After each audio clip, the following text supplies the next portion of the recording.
2 weeks ago, Showmaker showed off this new Tank Azir build in a pro game, and since then, its win rate has skyrocketed in solo queue. Azir's typically this hyper-complex, hyper-carry, but this build turns him into a foolproof DPS tank, which is impossible to lane against, insanely difficult to deal with late game, and incredibly easy to execute consistently. And by far the best part is, unlike on normal Azir, you're literally encouraged to Shurima Shuffle at every possible opportunity. So here's how it works. Ever since Riot changed his soldiers to apply on hit, Azir is probably the most efficient grasp user in the entire game. His enormous range and auto-attack based damage means he procs it constantly in lane, which gives him bonus damage on hit, sustain, and permanent HP every 4 seconds, all of which works perfectly into the rest of the build. Your core items are a Liandry's, an Abyssal Mask, and a Frozen Heart. Liandry's flat 2% max health burn scales throughout the game, gives him bonus damage, and because Azir's soldiers have really high base damages, you still output strong DPS. Abyssal Mask and Frozen Heart give you enough health and resistances to dive into the backline with a Shurima Shuffle without getting one-shot, which is what this build is all about. Unlike normal Azir, where you're basically discouraged from doing the one thing you generally want to do with Azir, on Tank Azir, in order to make the best use of your items, you need to Shurima Shuffle into team fights, which makes it 10 times more fun as well. Because you're diving into the backline, you guarantee the magic resist shred from your Abyssal Mask, increasing the damage they take from your soldiers, which means it doubles up as both a tank and damage item for you, and also increases the magic damage from your teammates as well. And Frozen Heart's passive makes it the most gold efficient tank item in the game, giving you flat damage reduction that scales with your max health, which works perfectly with Grasp, and because it dramatically reduces the attack speed of nearby enemies, makes your frontline tankier as well. All of that in combination significantly reduces the skills needed to pop off on this champion, because now all you really need to do is jump into a team fight and keep auto-attacking with your soldiers. The huge tanky health bar means you can afford to make more mistakes, and now you don't need to worry about your own positioning, which has always been the most complex thing about Azir. On top of all of that, this build is insanely cheap. The normal 3-item Azir build costs 2,000 gold more, so by the time you're almost finished your 4th item, most other Azirs will have only just finished their 3rd. Not to mention how it's also over 1,000 gold cheaper than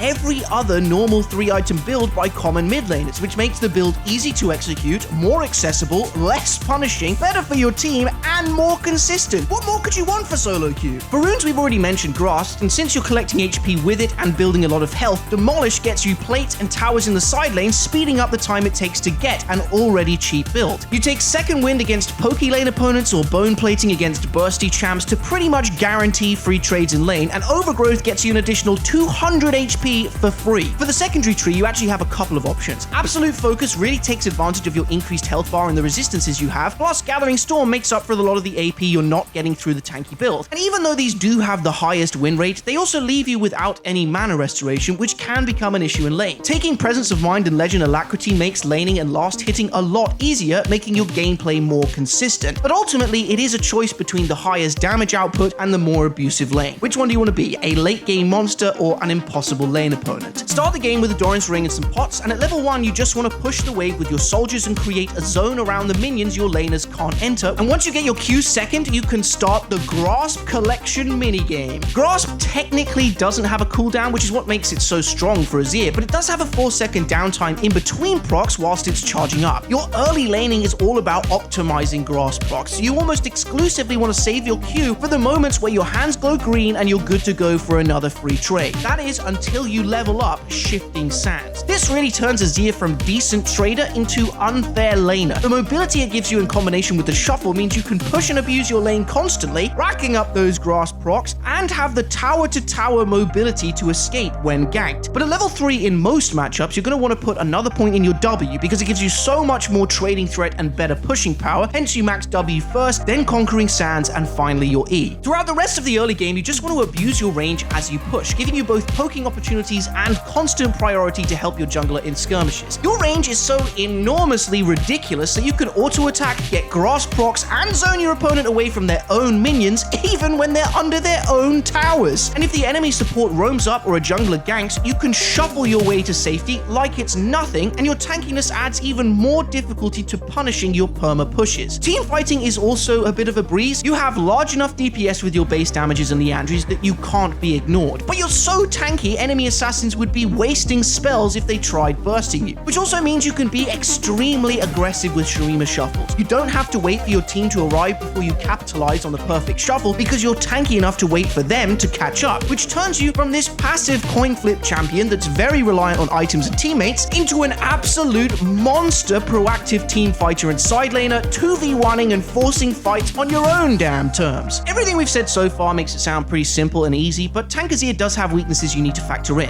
The biggest liability you have with this is that you need an opponent to get grass procs off. If you're against someone with insane wave clear who can erase the minions in seconds, suddenly there's no one in your trading range, no way for you to bully your opponent around, and nobody to get grass procs off, which kind of renders the rune dead in the water. If you see champs with massive ranges and good wave clear, like Hui, Vel'Koz, Xerath, or Karma in champ select, promptly switch your runes to fleet and start thinking like a full AP Azir. But if it's melee champs or low range mages like Nico or Ahri, you should probably grasp that opportunity firmly. Your first item is always going to be the Liandry's, but whether you build an Abyssal or Frozen Heart second really depends on the team you're facing and the state of the game. If you're against mostly AP threats, Abyssal second is the call, and obviously take Frozen Heart second if AD damage is your main problem. But rounding out your build is almost always going to start with a Rift Maker. Rift gets you another 10% bonus damage, gives you more sustain, makes you tankier, and gives you ability power based on your bonus health. There literally isn't a better fourth item, and it's another massive power spike for your damage output. Nash's is somewhat of a flawless choice for him as well. Its on hit applies on your soldiers' autos, and the attack speed obviously feels great. Pretty much a no-brainer if you feel like you need a little bit of a boost to your DPS. Crypt Balloon is great if you're against a particularly tanky team and need some magic pen, plus the heal it gives you on takedowns technically makes you tankier in team fights as well, but you can also opt to go for Azonya's, which makes you tankier, gives you survive in the dive, and is very on theme when it comes to extremely gold efficient items. Apart from that, you absolutely need to know these Azir mechanics. First of all,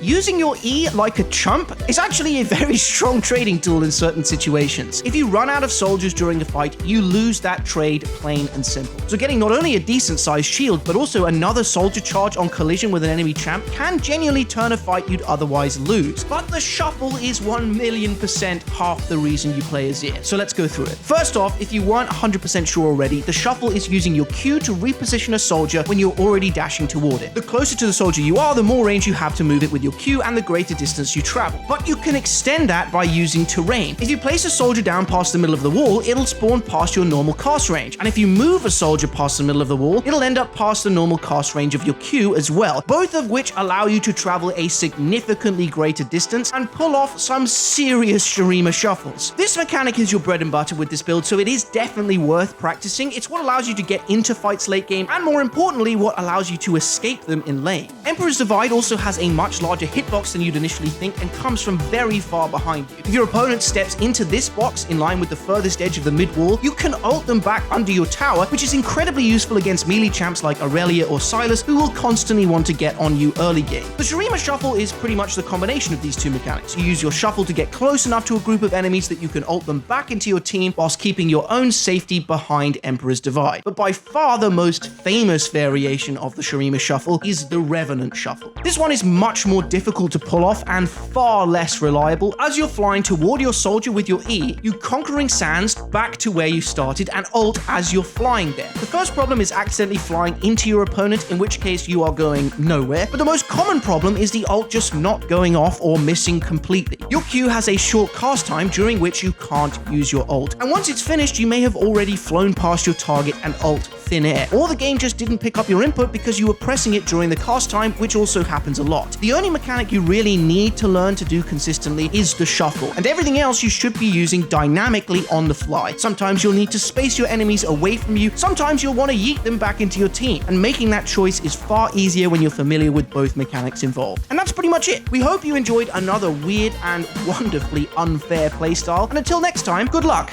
and have fun.